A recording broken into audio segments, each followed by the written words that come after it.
Bonjour, alors je suis dans une autre salle du centre Art Neuf au milieu du parc La Fontaine à Montréal et je vais aujourd'hui partager la section 6 du chapitre 1 du texte Dans un cours en miracle. Alors, section 6, l'illusion de besoin. Paragraphe 1. Toi qui veux la paix, tu ne peux la trouver que par le pardon complet. Nul n'apprend quoi que ce soit à moins de vouloir l'apprendre et de croire d'une certaine façon qu'il en a besoin. Alors que le manque n'existe pas dans la création de Dieu, il est très apparent dans ce que tu as fait.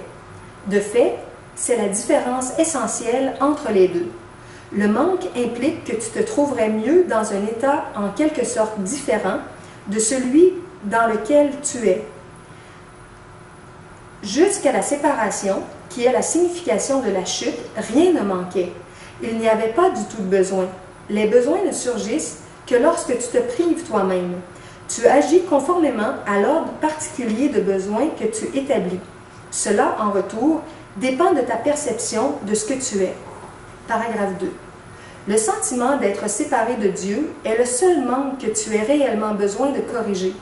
Ce sentiment de séparation n'aurait jamais surgi si tu n'avais pas distordu ta perception de la vérité, percevant ainsi un manque en toi.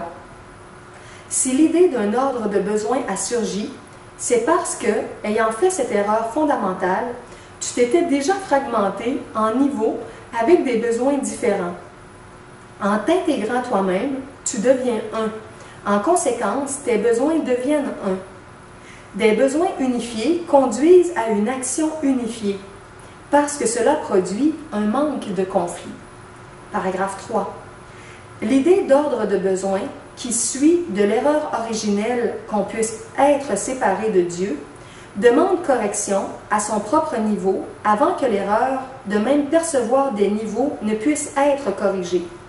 Tu ne peux pas te conduire de façon efficace tant que tu fonctionnes à différents niveaux.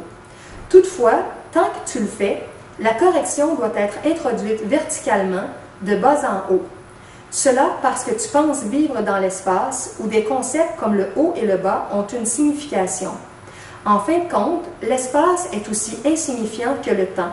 Tous deux ne sont que des croyances. Paragraphe 4. Le but réel de ce monde est de l'utiliser pour corriger ton incroyance. Tu ne peux jamais contrôler toi-même les effets de la peur parce que c'est toi qui as fait la peur et tu crois en ce que tu as fait. Dans l'attitude, donc, sinon dans le contenu, tu ressembles à ton Créateur qui a une foi parfaite en ses créations parce qu'il les a créées. La croyance produit l'acceptation de l'existence. C'est pourquoi tu peux croire ce que personne d'autre ne pense vrai. C'est vrai pour toi parce que c'est toi qui l'as fait. Tous les aspects de la peur sont faux parce qu'ils n'existent pas au niveau créateur et par conséquent n'existent pas du tout. Dans la mesure où tu es désireux de soumettre tes croyances à ce test, dans cette mesure, tes perceptions sont corrigées. En faisant le tri du faux et du vrai, le miracle procède de cette façon. Et là, il y a une belle petite phrase qui est mise comme de façon plus signifiante dans la page. L'amour parfait bannit la crainte. Si la peur existe, alors il n'y a pas d'amour parfait. Mais seul existe l'amour parfait. S'il y a peur, elle produit un état qui n'existe pas. Crois cela et tu seras libre. Dieu seul peut établir cette solution et cette foi est son don. Voilà la fin de la partie 6. Dans la prochaine vidéo, je vous partagerai la partie 7, distorsion des impulsions miraculeuses, la dernière partie du chapitre 1. Bonne fin de journée!